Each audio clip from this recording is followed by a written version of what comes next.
Franklin D. Roosevelt's second inaugural speech. When 4 years ago we met to inaugurate a president, the Republic, single-minded in anxiety, stood in spirit here. We dedicated ourselves to the fulfillment of a vision, to speed the time when there would be for all the people that security and peace essential to the pursuit of happiness. We of the Republic pledged ourselves to drive from the temple of our ancient faith those who had profaned it, to end by action, tireless and unafraid, the stagnation and the despair of that day. We did those first things first. Our covenant with ourselves did not stop there. Instinctively, we recognized a deeper need. The need to find through government the instrument of our united purpose to solve for the individual the ever-rising problems of a complex civilization. Repeated attempts at their solution without the aid of government had left us baffled and bewildered. For, without that aid, we had been unable to create those moral controls over the services of science which are necessary to make science a useful servant instead of a ruthless master of mankind. To do this, we knew that we must find practical controls over blind economic forces and blindly selfish men. We of the Republic sense the truth that democratic government has innate capacity to protect its people against disasters once considered inevitable, to solve problems once considered unsolvable. We would not admit that we could not find a way to master economic epidemics, just as after centuries of fatalistic suffering, we had found a way to master epidemics of disease. We refuse to leave the problems of our common welfare to be solved by the winds of chance and the hurricanes of disaster. In this, we Americans were discovering no wholly new truth. We were writing a new chapter in our book of self-government. This year marks the 150th anniversary of the Constitutional Convention which made us a nation. At that convention, our forefathers found the way out of the chaos which followed the Revolutionary War. They created a strong government with powers of united action sufficient then and now to solve problems utterly beyond individual or local solution. A century and a half ago, they established the federal government in order to promote the general welfare and secure the blessings of liberty to the American people. Today, we invoke those same powers of government to achieve the same objectives. 4 years of new experience have not belied our historic instinct. They hold out the clear hope that government within communities, government within the separate states, and government of the United States can do the things the times require, without yielding its democracy. Our tasks in the last 4 years did not force democracy to take a holiday. Nearly all of us recognize that as intricacies of human relationships increase, so power to govern them must also increase. Power to stop evil, power to do good. The essential democracy of our nation and the safety of our people depend not upon the absence of power, but upon lodging it with those whom the people can change or continue at stated intervals through an honest and free system of elections. The Constitution of 1787 did not make our democracy impotent. In fact, in these last 4 years, we have made the exercise of all power more democratic, for we have begun to bring private autocratic powers into their proper subordination to the public's government. The legacy that they were invincible, above and beyond the processes of democracy, has been shattered.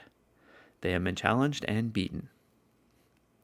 Our progress out of the Depression is obvious, but that is not all that you and I mean by the new order of things. Our pledge was not merely to do a patchwork job with second-hand materials.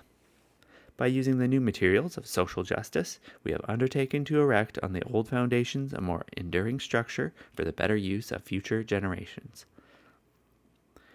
In that purpose, we have been helped by achievements of mind and spirit. Old truths have been relearned. Untruths have been unlearned. We have always known that heedless self-interest was bad morals. We know now that it is bad economics. Out of the collapse of a prosperity whose builders boasted their practicality has come the conviction that in the long run, economic morality pays. We are beginning to wipe out the line that divides the practical from the ideal, and in doing so, we are fashioning an instrument of unimagined power for the establishment of a morally better world. This new understanding undermines the old admiration of worldly success as such. We are beginning to abandon our tolerance of the abuse of power by those who betray for profit the elementary deficiencies of life. In this process, evil things formerly accepted will not be so easily condoned. Hard-headedness will not so easily excuse hard-heartedness. We are moving toward an era of good feeling. But we realize that there can be no era of good feeling save among men of good will. For these reasons, I am justified in believing that the greatest change we have witnessed has been the change in the moral climate of America. Among all men of good will, science and democracy together offer an ever richer life and ever larger satisfaction to the individual. With this change in our moral climate and our rediscovered ability to improve our economic order, we have set our feet upon the road of enduring progress. Shall we pause now and turn our back upon the road that lies ahead? Shall we call this the promised land? Or shall we continue on our way? For each age is a dream that is dying, or one that is coming to birth. Many voices are heard as we face a great decision. Comfort says, tarry a while. Opportunism says, this is a good spot. Timidity asks, how difficult is the road ahead? True, we have come far from the days of stagnation and despair. Vitality has been preserved. Culture and confidence have been restored. Mental and moral horizons have been extended. But our present gains were won under the pressure of more than ordinary circumstances. Advance became imperative under the goad of fear and suffering. The times were on the side of progress. To hold to progress today, however, is more difficult. Dulled conscience, irresponsibility, and ruthless self-interest already reappear. Such systems of prosperity may become portents of disaster. Prosperity already tests the persistence of our progressive purpose. Let us ask again, have we reached the goal of our vision of that 4th day of March 1933? Have we found our happy valley? I see a great nation upon a great continent, blessed with a great wealth of natural resources. Its 130 million people are at peace among themselves. They are making their country a good neighbor among the nations.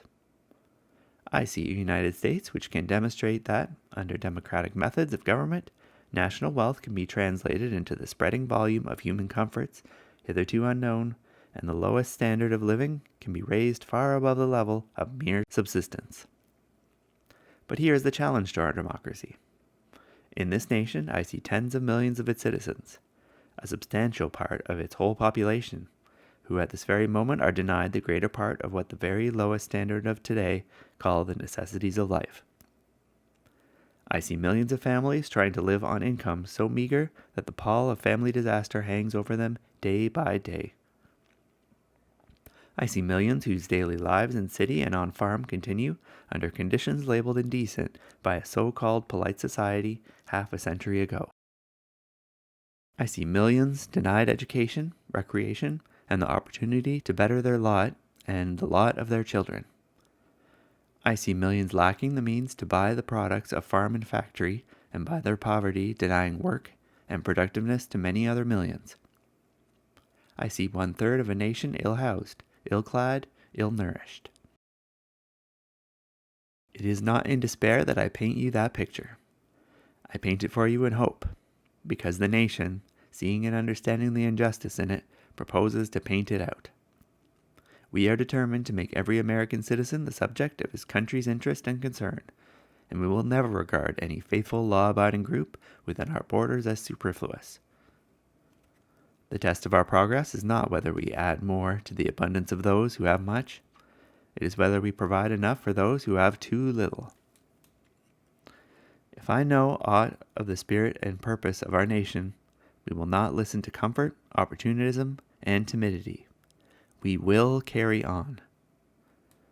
Overwhelmingly, we of the Republic are men and women of goodwill, men and women who have more than warm hearts of dedication, men and women who have cool heads and willing hands of practical purpose as well. They will insist that every agency of popular government use effective instruments to carry out their will. Government is competent when all who compose it work as trustees for the whole people. It can make a constant progress when it keeps abreast of all the facts. It can obtain justified support and legitimate criticism when the people receive true information of all that government does. If I know aught of the will of our people, they will demand that these conditions of effective government shall be created and maintained. They will demand a nation uncorrupted by cancers of injustice and, therefore, strong among the nations in its example of the will to peace. Today we reconsecrate our country to long-cherished ideals in a suddenly changed civilization. In every land there are always at work forces that drive men apart and forces that draw men together. In our personal ambitions, we are individualists. But in our seeking for economic and political progress as a nation, we all go up, or else we all go down, as one people.